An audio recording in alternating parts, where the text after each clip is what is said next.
Okay hey all right and welcome to all in today's discussion. आपने बहुत सारे global media houses में ये न्यूज़ देखने को मिली होगी कि इजराइल विल स्ट्राइक टर्की सून। क्या इजराइल और टर्की के बीच में क्या कॉन्फ्लिक्ट है ये भी देखेंगे। और सबसे पहली बार ऐसा कब हुआ जब इंडिया और पाकिस्तान एक ही मंच में United nation human right council के मंच में इजराइल के अगेंस्ट जो है वोट करते हैं।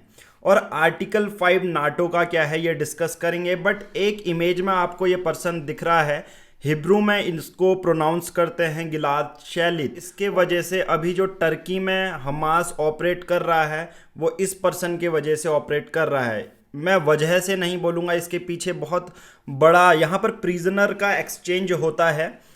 2011 में जब ये इजराइल का डिफेंस फोर्सेस का बंदा है एक तरफ से, ये जान लो। हम पूरे डिटेल में जानेंगे इस पूरे मुद्दे को। बट सबसे पहले आर्टिकल मीडिया हाउसेस क्या पब्लिश करते हैं यहाँ पर देखो। आपको देखने को मिलता है कि इजराइल ने जब कतर की कैपिटल दोहा पर एयर स्ट्राइक करी उसके बाद Turkey worries it could be next. और यहाँ पर होता क्या है आप सबको पहले पता होना चाहिए कि जो टर्किश डिफेंस मिनिस्टर है वो कहते हैं कि टर्की को एक वॉर्न कराते हैं, अंकारा जो कैपिटल है उसकी, कि फर्दर एक्सपेंड हो सकता है इजराइल का अटैक टुवार्ड्स द टर्की। और साथ ही साथ आप ये भी देखेंगे कि इजराइल क्या डायरेक्टली टर्की पे अटैक कर सकता है। और ये आर्टिकल 5 क्या है सबसे पहले हम जान लेते हैं। ये गिलाद शैलित कौन है, ये हिब्रू में प्रोनाउंस करते हैं, इनको गिलाद शैलित बोलते हैं। सबसे पहले ये पर्सन है कौन, ये person Indian Israel defence forces में मिशन इन एक्शन, यानी कि इजराइल बॉर्डर से, कहने का मतलब जो पैलेस्टीनियन मिलिटेंट थे उन्होंने इनको कैप्चर कर लिया था और इनको 5 साल तक अपने पास रखा। अब बात क्या आती है 18 अक्टूबर 2011। देखिए 2006 में इनको अरेस्ट कर लिया जाता है। अरेस्ट इन सेंस आप देखेंगे कि इजराइल बॉर्डर से जब ये कॉन्फ्लिक्ट चल रहा था इजराइल और जो हमास के बीच में, तो 2006 में इनको कैप्चर बंदी बना लिया जाता है और 2011 में इनको छोड़ा जाता है। और इनके बदले बहुत सारे जो प्रिजनर हैं इनके एक्सचेंज में भेजे जाते हैं और इनसे बोला जाता है कि आप गाजा में सेटल नहीं होंगे, आप जाएंगे कहाँ, टर्की पे जा सकते हैं। देखिए सबसे पहले अब पूरी हम लोकेशन भी देखते हैं। ये पूरा कॉन्फ्लिक्ट अभी चल रहा है कि इजराइल में भी इन फ्यूचर टर्की पे एयर स्ट्राइक करे। अब डायरेक्टली ये अटैक नहीं करेगा इजराइल ये बोलता है कि हम सिर्फ हमास के जो रीलोकेट करे हैं लोग उन पे हम अटैक करेंगे। हमास वाले कैसे आए ये भी हमने ऑलरेडी देख चुके हैं। बट सबसे पहले एक मैप देख लेते हैं, देन उसके बाद पूरे जब तक हम वीडियो के एंड तक आएंगे बहुत सारे हमारे पास क्वेश्चन हैं कि इजराइल टर्की का कॉन्फ्लिक्ट क्या है, कोर थीम क्या है जो पूरा हम डिस्कशन कर रहे हैं, कौन कौन से जो नेशंस हैं वो की प्लेयर हैं, इन्वॉल्वमेंट उनकी क्या है, और टर्की में हमास की प्रेजेंस कैसे आई, हमास हैं कौन, टर्की में आए कैसे, ये भी हम जानेंगे। और दोनों की ही मिलिट्री स्ट्रेंथ जानेंगे, इजराइल और टर्की की, नाटो के आर्टिकल 4 आर्टिकल 5 के बारे में जानेंगे। और मोस्टली लाइकली सिनारियो, रीजनल और ग्लोबल इंपैक्ट के साथ साथ हम पूरे डिस्कशन को कंटिन्यू करेंगे। तो चलिए स्टार्ट करते हैं आज का डिस्कशन। सबसे पहले इजराइल देखिए।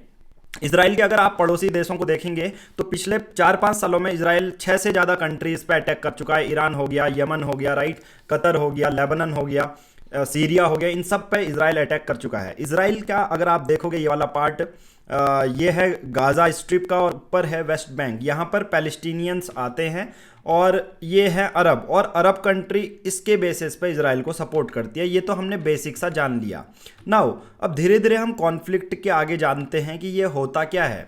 इजराइल एक ऐसा देश है जो कि मिडिल ईस्ट में है, और हमास कौन है, हमास पैलेस्टीनियन ग्रुप का जो गाजा को कंट्रोल करता है और इजराइल के अगेंस्ट है, वो हमने देखा। अब ये वॉर शुरू होती है 2023 से जब इजराइल पे अटैक करता है हमास, राइट। इजराइल के साथ साथ दूसरे ग्रुप के साथ कौन सा अटैक है अगर आप यहाँ पर देखो तो इजराइल के ऊपर एक और देश आपको लेबनान देखने को मिल रहा है जहाँ पर ये कर्सर मूव कर रहा है, राइट। लेबनान के साथ क्या है, यहाँ पर हिजबुल्लाह है जो भी इजराइल के अगेंस्ट काम करते हैं। ये लोग भी जनरली ये लोग हैं क्या, आप कहेंगे कि हमास, हिजबुल्लाह, आप ये कह तो रहे हैं बट ये लड़ किस चीज़ के रहे हैं। सिंपल सी बात है, ज़मीन के लिए, सिक्योरिटी के लिए और पॉलिटिकल कंट्रोल बनाए रखना चाहता है इजराइल अभी गाजा और वेस्ट बैंक में। अब ये हालांकि हिस्ट्री है, उसको हम जानेंगे बाद में, बट अभी का इश्यू क्या है कि सबसे पहले हम ये भी जान लेते हैं, चलिए, इजरायली पोजीशन और टर्किश रिस्पॉन्स क्या है इससे पहले। बट एक ऐसा मंच जहां पर इंडिया और पाकिस्तान दोनों ही कतर देश को सपोर्ट कर रहे हैं, उसके फेवर में है। ये सबसे पहले वीडियो देखते हैं, देन आगे हम बढ़ेंगे पूरे सॉल्यूशन के साथ। Now let's watch this video first. अब देखिए यहाँ पर सबसे पहले देख लीजिए, सुन लीजिए इसको, ये क्या कह रहे हैं। Israel's latest crime against Qatar is part of a broader pattern of wanton aggression in the region. It is rooted in utter okay now यहाँ पर अगर आप देखेंगे कि सबसे पहले Pakistan United nation human right council के बारे में बात करते हैं, और यहाँ पर पूरा मुद्दा यहाँ पर यही है कि जो इजराइल ने अभी हाल में ही कतर पर एयर स्ट्राइक करी थी, आप उसको क्रिटिसाइज़ करते हैं या नहीं। वहीं पर हमारा जो भारत देश के रिप्रेजेंटेटिव हैं वो भी इस पूरे मुद्दे पे बोलते हैं। अगर आप देखेंगे यहाँ पर इंडी लिखा हुआ, देखिए आप कहेंगे इंडी क्या है। आपको पता है यूनाइटेड नेशन की बहुत सारी ऑफिशियल लैंग्वेज हैं, इंग्लिश और फ्रेंच। अगर आप भारत देश में बहुत सारा जगह देखेंगे तो भारत देश को इंडिया के बदले फ्रेंच उसमें इंडी भी बोलते हैं। तो ये ऑफिशियल रिप्रेजेंटेटिव हैं। यहाँ ये लोग भी कतर को ही क्रिटिसाइज करने को मिलेंगे, यानी कि सॉरी मैं क्या बोल रहा हूँ, यानी कि यहाँ पर ये कतर को फेवर कर रहा है भारत, और इजराइल को यहाँ पर सपोर्ट नहीं करते हैं। ठीक है, the rule of law. As a close partner, India reiterates its solidarity with the Qatar and its people. Thank you. Okay, now यहाँ पर ये पूरी वीडियो है, मैं इस पे बात करूँगा। जैसा कि आपने वीडियो में देखा, यहाँ पर एक ऐसा मंच है United nation human right council का, जिसमें इंडिया और पाकिस्तान दोनों ही कतर को फेवर कर रहे हैं। और फेवर करने का मतलब यहाँ पर यह है कि इंडिया यही चाहता है कि दोनों ही जगह स्टेबिलिटी बने रहे, मिडिल ईस्ट में स्टेबिलिटी बने रहे। बहुत सारे कारण हैं, इकोनॉमिक कारण अगर आप देखोगे, बहुत सारा जो क्रूड ऑयल का इंपोर्ट एक्सपोर्ट होता है उस रूट से बहुत ज़्यादा होता है। अब ना वो आ जाते हैं अपना मेन डिस्कशन पे। इजराइल की पोजीशन क्या है। बहुत सारे जो मंत्री हैं ये बोलते हैं कि हम हमास के लीडर को परस्यू करेंगे and settle account with them wherever they are, जहां पर भी वो मिलेंगे, हम चाहे वो टर्की में हो। तो डायरेक्टली यहां पर टर्की को इंडिकेट किया जा रहा है कि हम उस पर आगे स्ट्राइक कर सकते हैं। फिर एनर्जी मिनिस्टर अगर आप देखोगे इजराइल से, वो कहते हैं कि anyone affiliated with Hamas can not sleep soundly anywhere in the world including Istanbul. यहाँ पर टर्की को डायरेक्टली ही इजराइल के मंत्री डायरेक्टली अटैक कर रहे हैं अपने स्टेटमेंट में। देन इजराइल के प्रेसिडेंट बेंजामिन नेतन्याहू ये बोलते हैं कि the elimination of Hamas leader would put an end to the war. अगर एलिमिनेशन हमास लीडर को जब हम पूरी तरह ख़त्म कर देंगे तब ये पूरा युद्ध जो है वो रुकेगा। उसी के रिस्पॉन्स में टर्की क्या बोलता है। टर्की भी डिफेंस मिनिस्ट्री हैं, rear admiral Zeki Akturk, Israel would drag the entire region into disaster, condemn Qatar strike, promise joint steps with Qatar. अब यहाँ पर सभी अरब देश अब टू फ्रंट तो बनेंगे इजराइल के चारों ओर। अगर आप देखोगे अरब कंट्रीज हैं और इनकी वॉर अभी से नहीं, बहुत पहले से डिकेड से चल रही है। अब सीक्वेंस वाइज हम इस मुद्दे को आगे ले जाते हैं। करंटली अभी टर्की में अगर हम देखते हैं ये हमास आया कहाँ से। आप कहेंगे हमास जो था वो तो था आपका यहाँ पर इजराइल के गाजा स्ट्रिप में, यहाँ पर ये ऑपरेट कर रहा है जहाँ पर कर्सर। तो ये टर्की में कैसे पहुंच गए, इसके पीछे हिस्ट्री का एक लिंक है, एक डॉट है जो आपको कनेक्ट करना पड़ेगा। Now let's move to this main point. Meanwhile अगर आप देखोगे इजराइल की मिलिट्री कैपेबिलिटीज़ और टर्की की मिलिट्री कैपेबिलिटीज़ आप देखोगे, टर्की बहुत ज़्यादा एडवांस आप देखोगे, नाटो का मेंबर है और 3.5 लाख से ज़्यादा एक्टिव पर्सोनिल है। वहीं पर इजराइल की मिलिट्री सिर्फ 2 लाख में ही अटक जाती है, और रिजर्व फोर्सेस आप इसके बेसिस पे दोनों को कंपैरिजन कर सकते हैं। बट यहाँ पर टर्की में हमास आया कैसे। मोर देन 40 से ज़्यादा हमास के लीडर टर्की में सिंस 2011 से ऑपरेट कर रहे हैं। एक नाम इसके पीछे जुड़ा है, गिलाद शलित, ये हिब्रू में प्रोनाउंस करते हैं इसका नाम, और ये एक इजरायली डिफेंस फोर्सेस का एक सोल्जर है। अब इसको पकड़ लिया गया था, कैप्चर कर लिया गया था, तो इसके बदले में बहुत सारे जो प्रिजनर थे पैलेस्टीनियन ने वो एक्सचेंज किया। बोला कि गिलाद शलित को हम वापस करते हैं, आप अपने जो पैलेस्टीनियन हमास के लोग हैं हम उनको छोड़िए। तो बहुत सारे लोग हैं जैसे जहिर जबरेन, फाइनेंशियल कमांडर, मूसा कारी, ऑफिशियल रिप्रेजेंटेटिव, हमास का, इन लोगों को छोड़ना पड़ा। और जनरली ये हमास के लीडर तुर्की में करते क्या हैं, अटैक्स प्लान कर रहे हैं, फंड रेजिंग करते हैं, मनी लॉन्ड्रिंग करते हैं, और टर्किश टेरिटरी में से ही बहुत सारे लोगों को रिक्रूट भी करते हैं।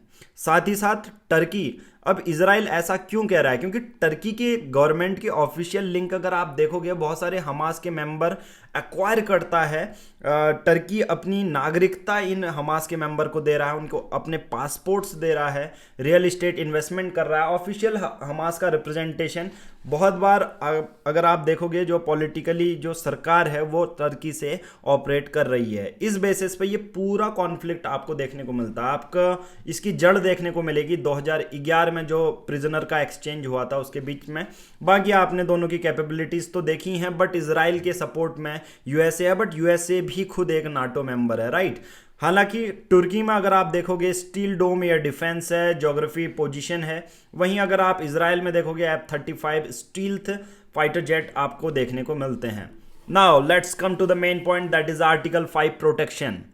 टर्की इतना, हालांकि वो एक वार्न कर रहा है कि इसराइल अटैक कर सकता है, आप अपने लोग प्रिपेयर करो, बट आर्टिकल 5 प्रोटेक्शन ये क्या है? ये कहता है कि नाटो जो ग्रुप है 32 देशों का ग्रुप है, और ये जनरली नॉर्थ अमेरिका और यूरोप के बीच में ग्रुप है, और इनके बीच में ये एक सिक्योरिटी पैक्ट कितने मान लो कि अगर एक देश में भी हमला होता है तो सभी उसको अपने पे लेंगे। तो आर्टिकल 5 कलेक्टिव डिफेंस को बताता है, एक्सप्लेन करता है, यानी कि तुर्की पे अगर अटैक होता है तो ये सभी 32 के 32 नाटो मेंबर को ये बोलेगा कि आप, हम पे अटैक हुआ है, यानी कि उन पे अटैक हुआ है। यूएस का इन्वॉल्वमेंट अगर आप देखोगे, कतर में 30,000 से ज़्यादा यूएस के ट्रूप हैं, फिर भी इसराइल ने अटैक किया, ठीक है।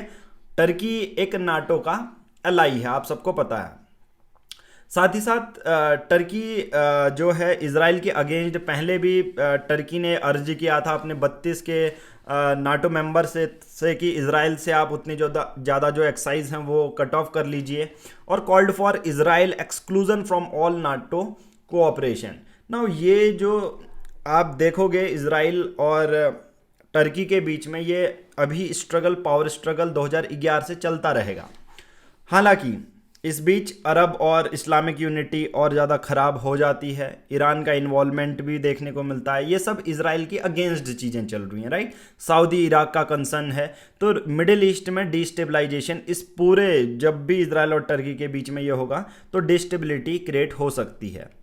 आगे इजरायली कैपेबिलिटीज़ तो कहती हैं कि जो तुर्की can give us a serious headache, और साथ ही साथ जो टर्की की सरकार है वो 2 बिलियन तक एयर डिफेंस में अपने इन्वेस्टमेंट कर रही है। तो दोनों ही देश अगर आप देखोगे जो है तैयार हैं एक दूसरे से फाइट लेने के लिए। हालांकि टर्की हर एक फील्ड में, हर एक ऑर्गेनाइजेशन लेवल पे, प्लेटफॉर्म में इसराइल को काउंटर बाइकआउट करने का कोशिश करता है।